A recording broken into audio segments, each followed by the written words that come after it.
Bonjour les amis, bienvenue sur votre nouvelle capsule sur l'eau Kangen. Nous allons aujourd'hui parler de pH et notamment de pH alcalin. Vous le savez, cette eau est consacrée à l'eau Kangen qui est une eau alcaline, ionisée, hydrogénée et hyper hydratante. Et si vous souhaitez soutenir mon travail, encore une fois, abonnez-vous à cette chaîne YouTube, partagez-la autour de vous, cliquez sur les likes pour les algorithmes de YouTube. Aujourd'hui, nous allons parler du pH de l'eau et pour introduire cette vidéo, je vais vous parler aujourd'hui des différentes sources d'eau qu'on trouve un petit peu partout dans le monde. Et vous allez voir qu'encore une fois, l'observation va nous permettre de comprendre qu'aujourd'hui, autour de nous, la solution et la réponse se trouvent aujourd'hui dans l'observation de l'eau qui se trouve autour de nous. Je le répète souvent les amis, imaginez aujourd'hui pouvoir redonner à votre corps la bonne eau pour que votre corps retrouve sa souveraineté et retrouve d'une certaine manière la capacité à se régénérer. L'eau Kangen est vraiment une de ces solutions et je vais vous démontrer aujourd'hui par un certain nombre d'exemples que j'ai pu aujourd'hui observer autour de moi et j'ai pu aussi me documenter que l'eau alcaline en l'occurrence est quelque chose qui est extrêmement répandu sur la Terre. Et nous allons maintenant ici aborder ce sujet avec ma première information. Que nous enseigne la nature de l'eau? Eh bien en fin de compte, lorsque j'ai commencé à me documenter sur le sujet de l'eau, j'ai commencé déjà à m'interroger sur des sources dites miraculeuses dans le monde. Vous avez sans doute aujourd'hui autour de vous entendu parler de cela par le biais souvent des gens de votre famille et notamment en France, la source miraculeuse la plus connue, c'est évidemment la source qui est à Lourdes. Et voyez, si on prend la source de Lourdes ou si on prend par exemple la source de Tchakoté au Mexique, de Nordenau en Allemagne ou par exemple de Bath en Angleterre, toutes ces eaux ont un dénominateur commun. Alors effectivement, outre l'aspect des sources dites miraculeuses, et je ne vais pas rentrer dans ce sujet, qui est un sujet un petit peu ésotérique, et ici, je vais vraiment chercher à vous emmener sur des choses que vous pouvez simplement comprendre facilement. Mais en tout cas, un des éléments clés de ces endroits où on trouve ces eaux, sont le fait que ce sont des eaux alcalines. Pour vous expliquer ce qu'est le pH, ici j'ai une feuille qui représente l'échelle du pH. En fait, c'est très simple à comprendre. Vous avez des couleurs qui vont de orange, jaune, vert, bleu, violet. Orange indiquant l'acidité. Le vert, c'est le neutre. Et le bleu et le violet, c'est alcalin ou basique. Donc à partir de cela, je vais maintenant vous montrer avec un prélèvement d'eau ici dans l'endroit où je suis, de quelle couleur finalement est le pH de l'eau. Dans ce petit verre, vous voyez, je vais prendre de l'eau qui coule ici. Et nous allons simplement pouvoir, devant vous, expérimenter quelle est la couleur de cette eau avec ce liquide qui est un révélateur de pH qui, en fonction de la couleur que je viens de vous montrer maintenant, va nous dire si on a une eau acide ou une eau alcaline. Donc je vous montre, je vais ouvrir donc ce récipient et je vais mettre quelques gouttes de ce révélateur, on va en mettre 3.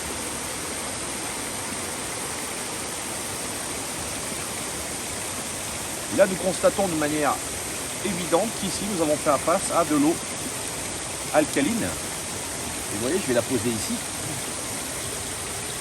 Vous voyez maintenant, reprenant mon schéma, ce que je vais vous expliquer, c'est qu'ici, vous aviez donc le côté acide, neutre et alcalin. Donc, nous avons bien la preuve qu'ici, vous voyez, en pleine nature, nous avons une eau qui est alcaline. Donc, ce qu'il faut comprendre au travers de cette expérience, c'est que la nature nous démontre encore une fois la justesse et la vérité de certains éléments, à savoir que beaucoup d'endroits, vous allez trouver des eaux alcalines. Une deuxième découverte faite dans les années 60 par un Américain est extrêmement intéressante. En fait, cet homme a étudié des populations qui vivaient dans le Pakistan, dans des hauts plateaux de l'Himalaya. Et en fin de compte, ce qu'il découvre, c'est que ces populations ont un âge très avancé, puisqu'il se rend compte qu'il y a parmi ces populations une moyenne de gens qui ont plus de 120 ans. Chose qui est complètement incroyable même à l'heure d'aujourd'hui.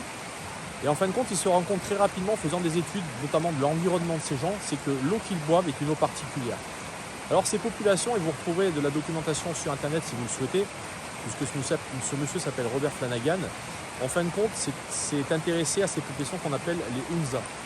Et ces gens-là, effectivement, avaient accès à une eau extrêmement pure, puisqu'elle venait de glaciers très anciens, et que notamment cette eau avait la particularité d'être alcaline. Donc vous voyez qu'on retrouve encore une deuxième fois cet élément sur l'alcalinité de l'eau. Et également, pour reparler encore de cette population des Hunza, il faut savoir qu'un monsieur qui avait découvert la vitamine C, qui s'appelait M. Gheorghi, avait déclaré à l'époque que l'hydrogène était sans doute une des clés de la longévité et de la santé. Alors pourquoi je vous dis ça? Parce que l'eau hydrogénée, qui est également une des propriétés de l'eau Kangen, a cette particularité notamment sur, a priori, une certaine longévité de la vie. Les centenaires de l'île d'Okinawa au sud du Japon sont également un des symboles forts aujourd'hui de ce qu'il reste des gens qui ont vraiment une très très bonne santé, parce qu'ils ont aussi une diète alimentaire excessivement précise, et en tout cas qu'ils mangent vraiment correctement. Et vous avez sans doute beaucoup entendu parler des régimes d'Okinawa. Et pourquoi je vous parle de ça? Parce que l'eau Kangen vient de cette île, puisque le fondateur, et en tout cas l'instigateur de cette idée de créer une eau alcaline et hydrogénée, est un natif d'Okinawa. Pour revenir maintenant sur notre sujet qui nous intéresse aujourd'hui, qui est le pH de l'eau et notamment le pH alcalin, vous l'aurez compris, cette notion d'alcalinité est vraiment très importante. Et vous voyez, si maintenant on prend le temps d'observer notre physiologie, encore une fois, je vais peut-être vous apprendre quelque chose que moi-même j'ignorais, c'est qu'aujourd'hui, la grande majorité de nos fluides corporels sont alcalins. Et d'ailleurs, si vous prenez le temps également d'aller faire des recherches sur Internet, vous vous intéresserez au pH de votre sang. Eh bien, sachez que le pH de votre sang est compris entre 7,35 et 7,42. Vous voyez que c'est une fourchette qui est extrêmement fine, mais ça simplement, ça nous donne une indication très importante, c'est que, encore une fois, de 7 à 14, nous avons un pH qui est alcalin, et vous voyez qu'ici 7,35 indique que nous avons effectivement une mesure de notre sang qui est alcaline. Et d'une manière plus générale, sachez que l'ensemble de vos cellules de votre corps ont un pH alcalin. Donc vous voyez que cette notion d'alcalinité, elle est présente dans la nature de l'eau, même dans la nature. Bien qu'on va le voir, il existe également des eaux acides, mais d'une manière générale et globale, sachez qu'aujourd'hui, l'alcalinité représente une grande partie des fluides, à la fois corporels, mais à la fois de tout ce qui se trouve autour de nous dans la nature. Les termes, en fin de compte, ont été démocratisés notamment par les Romains, puisqu'on a retrouvé beaucoup de vestiges montrant que ces gens-là avaient accès notamment à ces termes, à ces eaux et à ces sources miraculeuses pour leur santé. Et d'une manière beaucoup plus récente, ça a commencé ensuite à la Renaissance et ensuite dans les années 50, le thermalisme et l'eau en général est devenu quelque chose d'extrêmement populaire. Et on s'est rendu compte très rapidement que finalement les cures d'eau, notamment acide ou alcaline, avaient des propriétés intéressantes sur le corps. Et donc vous voyez qu'encore une fois, simplement en observant autour de nous, on se rend compte qu'aujourd'hui, l'histoire de l'eau n'est finalement qu'une question d'observation et de bon sens, puisqu'aujourd'hui un grand nombre de curistes vont aujourd'hui dans des cures simplement pour leur santé. Et pour vous donner quelques exemples que je connais qui sont autour de moi, on connaît par exemple les sources d'uriage en Isère, où notamment vous allez pouvoir, grâce à des eaux soufrées, avoir des améliorations notamment sur toutes les problématiques de peau. Mais également, si je vais maintenant plus au centre de la France, en vous parlant de Vichy, et bien il faut savoir qu'à Vichy, on trouve carrément des cures d'eau alcaline. Donc vous voyez qu'encore une fois, on retrouve toujours ces histoires d'alcalinité et même d'acidité d'eau. On va en parler tout de suite après, mais on voit, encore une fois, vous voyez, je voulais vraiment avec vous permettre de vous rendre compte qu'aujourd'hui, l'eau en fin de compte est tout autour de nous et que en fin de compte, cette fontaine de jouvence, cet élixir de vie est en fin de compte sous nos yeux. Puisque nous avons évoqué le pH dans cette vidéo, vous avez bien compris notamment avec le schéma que je vous ai montré, en fin de compte, on a vu que le pH de l'eau va d'eau acide à d'eau neutre avec le 7, donc la valeur qui était verte tout à l'heure sur le schéma, et avec des eaux alcalines qui sont des eaux bleues, voire violettes. Et bien en fin de compte, on va également regarder autre chose qui sont les eaux acides. En fin de compte, les eaux acides, donc qui ont un pH en dessous de 7, ont également des propriétés. Et les premières études réellement sérieuses sur les eaux acides ont été faites par le peuple japonais. Il faut savoir que dans les années 50, on a introduit notamment ces eaux acides dans les hôpitaux pour pouvoir justement répondre à des problématiques de peau, notamment des problèmes d'eczéma, de psoriasis, de toutes les affections cutanées possibles et imaginables. Et ces gens-là ont simplement démontré très rapidement que les eaux acides avaient des propriétés sur les problèmes de peau. Alors vous allez me dire, pourquoi les eaux acides ont justement ces propriétés? Eh bien en fin de compte, il suffit juste d'aller observer quelque chose d'intéressant. Et moi, je m'en étais rendu compte lors d'une de mes visites professionnelles chez une esthéticienne, en regardant une crème pour la peau. Et en fin de compte, en regardant sur cette crème, une indication très intéressante, puisqu'il était marqué sur cette crème pH 5.5. Et en fin de compte, en discutant avec cette professionnelle, elle m'a expliqué que effectivement notre peau avait un pH de 5.5, donc qui est un pH acide. Puisque je vous le rappelle, un pH acide est une valeur qui est comprise entre 0 et 7. Et vous voyez, encore une fois, la nature est excessivement bien faite et notre corps est excessivement bien fait. Pourquoi? Parce que si notre peau est acide, c'est parce que c'est le premier rempart contre les bactéries. Et vous voyez d'ailleurs, c'est aussi pour cette raison qu'on vous dit qu'aujourd'hui, il faut faire très attention à ce que vous mettez sur votre peau. Et notamment les pH trop alcalins sont des pH qui abîment votre peau. Puisque encore une fois, je vous le rappelle, votre peau a un pH qui est acide. Donc vous voyez qu'en fin de compte, tout ça n'est qu'une question d'observation et de bon sens. Et qu'aujourd'hui, encore une fois, ce bon sens, malheureusement, nous l'avons vraiment tous oublié. En observant également dans certains endroits que j'ai pu visiter, on se rend compte aussi que les eaux acides existent dans la nature.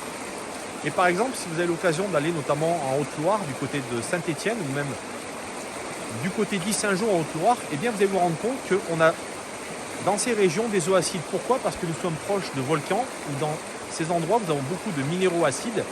Et ces minéraux acides, lorsque l'eau s'est infiltrée à travers ces minéraux, eh bien en fin de compte, est devenue acide. Donc vous voyez qu'encore une fois aussi, la nature nous montre qu'aujourd'hui, eh bien, cette acidité est présente, bien qu'elle soit moins présente que cette notion d'alcalinité, mais sachez qu'aujourd'hui, les eaux acides existent et que notamment ces eaux acides nous posent un problème aujourd'hui, à savoir que lorsque vous avez des chauffe-eau par exemple, eh bien, ces eaux ont la capacité de ronger le métal, puisqu'en fin de compte, elles ont un aspect excessivement corrosif. Et vous voyez, par analogie, on comprend aussi beaucoup mieux pourquoi boire des eaux acides n'est pas recommandé pour votre corps. Parce que, encore une fois, je vous le rappelle, votre corps est plutôt alcalin et qu'aujourd'hui, encore une fois, avec les problématiques de santé que nous avons, l'accès à de la nourriture acide, l'accès à des boissons acides, nous pose de véritables problèmes de santé.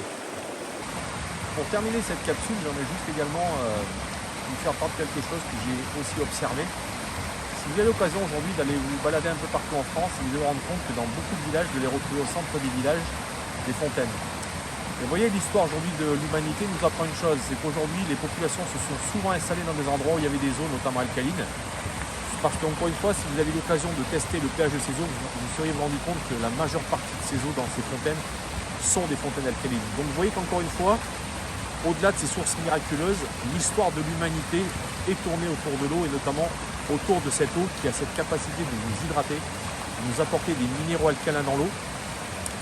Et donc je voulais juste terminer cette capsule juste pour vous dire encore une fois que nous devons absolument comprendre que notre corps a le pouvoir de se régénérer en lui donnant la bonne eau à boire.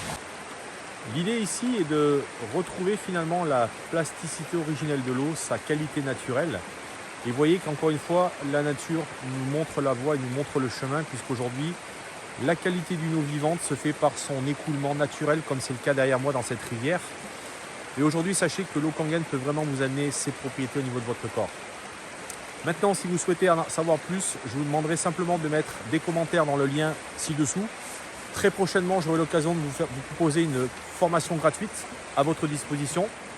J'espère que cette capsule vous aura permis de comprendre d'une manière assez simple qu'aujourd'hui, tout ce qui nous entoure, et notamment l'eau qui se trouve autour de moi, est vraiment une des clés de l'environnement et notamment de notre environnement intérieur, de notre corps, de nos cellules. Donc pensez à une chose, n'attendez pas d'être malade pour vous occuper de votre santé. Parce qu'aujourd'hui, encore une fois, nous sommes dans un environnement souvent très acide, et notamment un environnement acide par rapport à la pollution, par rapport à notre alimentation. Donc vous l'aurez compris, j'espère, alcaliniser votre corps est un fondamental. Profitez de ces commentaires pour me poser toutes les questions que vous souhaitez. Peut-être souhaiteriez-vous partager avec moi une expérience, des commentaires. En tout cas, je serai heureux de pouvoir y répondre. Chers amis, nous arrivons à la fin de cette capsule et j'aurais tendance à vous dire à votre santé et comme moi, n'oubliez pas encore une fois de boire régulièrement de l'eau, la bonne eau si possible, cette eau qui est l'eau Kangen. Et je vous dis à très bientôt sur une prochaine capsule.